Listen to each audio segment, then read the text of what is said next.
Somewhere in this region of the world, this snake's about to jump from 90 feet up in a tree. Not because it's suicidal, but because it can fly. That's definitely proof that even snakes get tired of ground traffic. Oh, by the way, that snake is your mom, and there she goes. Grain. You've picked quite the moment to hatch, just in time to witness her one-way flight to a permanent child-free vacation. You're now on your own with your siblings with absolutely no instruction for what comes next. I hate to tell you this since you can't even crawl right, but your first flying lesson starts right now. And by lesson, I mean one flight attempt where it's a race between your instincts and gravity, and second place is not an option. Your siblings volunteer as test pilots. They're going to demonstrate how it's done. Okay, maybe not him. That's one way to meet the ground. Well, I guess being born with the ability to fly doesn't mean being born with the ability to land. This sibling appears to have mastered the basics. Well, here goes nothing. Might as well follow him to that branch. That's a proper J-shape hang, meant to be your launch position, not just a dramatic pose for your last selfie. And? Wow. It's your turn now. Your muscles tense up for your first diving competition, except the pool's about 90 feet of pure air and your only safety net is, well, there isn't one. No pressure, but those dots circling above are eagles, and they're not exactly here to welcome you to the neighborhood. Apparently this wasn't challenging enough already. Mother Nature really has a sense of humor today. Well, YOLO. Look at that. Those spreading ribs of yours just turned you into a living pancake, doubling your body size. You're doing this slick S-shaped dance through the air. Not because you're panicking. Okay, maybe a little, but... Oof, that was close. As I was saying before we were so rudely interrupted, those side-to-side movements aren't just for dodging your responsibilities. You're basically swimming through the air to keep your stability and precisely change direction to dodge predators and obstacles. Physics is wild. Your body instinctively starts to slow down as you approach your target branch. Good thing, because this landing needs to be more calculated than a pro chess move. Except checkmate here means death. Congratulations, you didn't die. So far. But let's rewind about 20 million years to see how we got here. Your great-great times a million grandparents weren't exactly the aerial acrobats you are today. Back then, life was simple. Climb trees, eat stuff, try not to become stuff that gets eaten. When they needed to move between trees, they had two options. Take the long way around or experience the excitement of falling and see what happens. The ground wasn't any friendlier back then. Monitor lizards have been running the same all-you-can-eat buffet for millions of years. At some point, some of your ancestors got creative during their falls. Most of the time it didn't work, but sometimes they got results. The ones who figured out this trick had a slightly better chance of not becoming lunch, and that's where your genes were starting to take notes. Fast forward through a few million years of trial and error, and your ancestors' ribs started spreading wider. Their scales got more flexible, and their bodies learned that sweet S-shaped wiggle. Somewhere between 10 and 5 million years ago, these evolutionary happy accidents became the family business. Those who couldn't spread their ribs got their branch of the family tree pruned, while the ones who mastered the art of not dying kept passing on their genes to the next generation. So here you are, millions of years of evolution compressed into one sleek aerodynamic package. Time for you to discover that genetic heritage that those countless ancestors fought so hard to pass down to you. Life up here follows one simple rule. The ground is lava. Monitor lizards, civets, and larger snakes patrol below. They play a fun game called Catch the Falling Snake, so landing there is...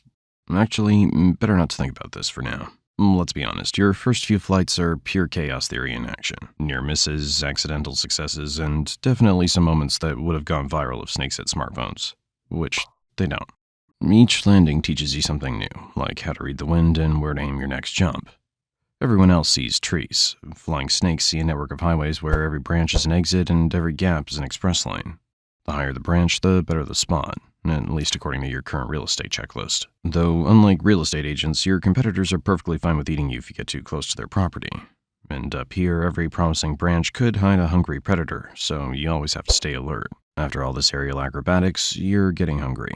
Let's see what's on the menu. Tree-dwelling lizards, frogs, insects. Sadly, your Uber Eats driver gave up after seeing the 90-foot climb. Looks like you'll have to master the art of self-service.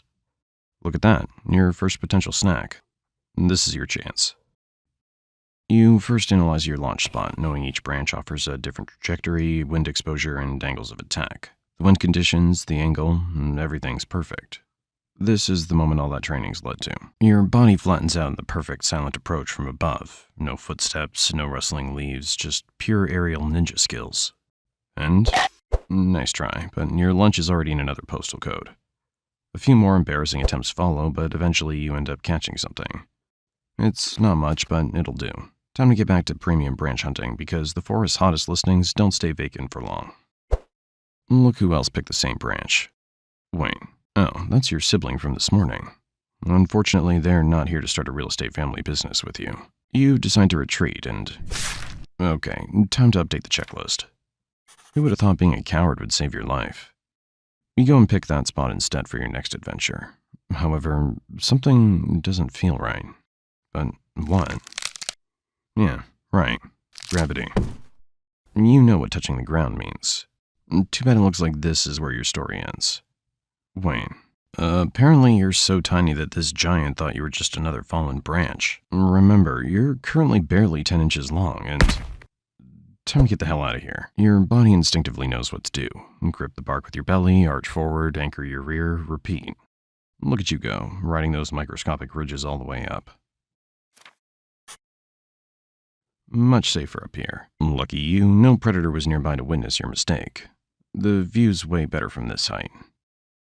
As weeks pass, your routine consists of hunting during the day and cozying up in tree hollows during the night. Each season brings different winds, and you've learned to adjust your flight patterns accordingly. 2 years later, you've turned into a fully grown adult flying snake. You're now 40 inches long and have upgraded your diet, from whatever crawls slowest to premium aerial delicacy. Not only that, but you can now glide up to 330 feet in optimal conditions. For every story you drop, you're covering 3 stories forward, outpacing many winged flyers in pure glide efficiency.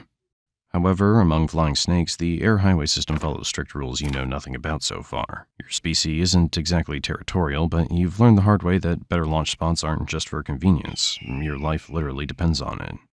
And up here, the neighbors aren't friendly. Other flying snakes want the same prime spots, and they're not interested in sharing.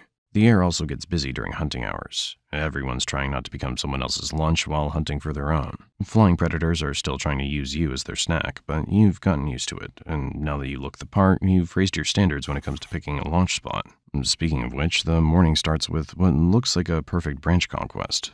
That one's perfect. Clear angle, strong, good height. This one's perfect for hunting without becoming a bird's breakfast. Speaking of breakfast, you're just settling in, admiring how this prime spot gives you the perfect vantage point over your hunting grounds. Unfortunately, someone else had the same idea. The challenger tries to impress you. Very cute. Sorry, but that can't happen. Flying snakes don't actually fight. No biting, no slapping, not even a strongly worded letter. Instead, it's a passive-aggressive talent contest. Sometimes just looking big enough is enough to make the other guy back off, but it doesn't always work. Now it's a test of patience, or rather a test of who doesn't have any. Your rival leaps off the branch without a second thought, and you follow close behind. Your speed through the air matches his reckless start with a measured, controlled glide. You show off your flying skills. If you're wondering if flying snakes actually do that, they don't. But it made you look good. As you two approach the target, one problem arises. 2 snakes, 1 branch. The rival hesitates for just a second, and that's all it takes. You capitalize on his hesitation and land on the branch first, leaving your rival with nothing to grab onto. His body twists mid-air, scrambling for another branch that doesn't exist. No choice but to land on the ground. You both know what that means. Your new branch becomes your watchtower. Hours pass while you remain perfectly still, your body curved against the bark. Even the most eagle-eyed predators can't spot you when you're in stealth mode. After what feels like an eternity of cosplaying as a branch, your body readies itself for that perfect moment to strike. But sometimes, dinner has other plans. 3 years of this aerial lifestyle and you've mastered every trick in the book. Or so you thought. Surviving this far comes with a perk. Mating season's arrived, and those gliding skills are about to come in handy. Speaking of which, there she is. A female paradise-flying snake, casually draped over a branch like she's posing for Snake Vogue. But not so fast. You've got some competition. Like everything else in a flying snake's life, violence is not an option. Instead of engaging in brutal fights, you'll compete through displays of agility to impress the female. The goal is to discourage rivals under the silent judgment of the female who might not even stick around for the whole performance. One by one, males show off their best aerial skills. It's your turn. You spread those ribs, making yourself look like a flying carpet that has ambition. The key is confidence, or at least faking it till you make it. Finally, after what feels like an eternity of aerial performances, she makes her choice. It's not you. Off they go to their love nest. Sorry, bud. But wait, it's not over. You've caught another female's attention. That's the good part of being polygynous. The female doesn't matter since you'll mate with many of them anyway. 15 minutes later, your genes are secured, so you do exactly what any responsible flying snake soon-to-be father would do. Absolutely nothing and leave. But let's assume you're a female instead of a male. You're on your own now for the next 3 months of carrying the next generation of aerial acrobats. During this very vulnerable period where your entire genetic legacy is at stake, you have a brilliant survival strategy planned, maintaining your daily near-death experiences. You actually keep your normal routine as if nothing happened, hunting, basking, and moving through the canopy while avoiding predators. Hopefully, 3 months later, you're still alive and your 12 eggs are fully mature. So you start scouting for a safe and hidden spot. This place is perfect. For the next 20 minutes, you deposit your clutch. How wonderful. In about 2.5 months, your kids will finally hatch, but you won't be there to see them. Remember that touching moment when you saw your mom take off right after you hatched? That was a lie. It wasn't your mom. You see, female flying snakes don't have the patience to wait 80 days, and before eggs even start to incubate on their own, you're gone. And time flies when you're not becoming bird food. You're now 8 years older, and those spectacular aerial maneuvers aren't quite what they used to be. Your muscles don't snap into that perfect J shape like they once did. Remember those 330-foot glides? Now they're more like cautious hops between branches. According to your new flight manual, shorter distances means fewer chances to become someone's lunch. Your hunting strategy's evolved. The good news is those slower tree frogs don't see you coming. The bad news is neither do you. The young snakes have now claimed the penthouse branches, pushing you down to the middle floors. But the rent's cheaper and your neighbors are mostly retired woodpeckers and old flying snakes just like you. Your daily routine now consists of finding the perfect ambush spot and staying there. Not as a hunting strategy like it used to, but because you don't have the choice. You now avoid those superior hunting branches you used to compete for, as the new generation doesn't appreciate your vintage gliding techniques.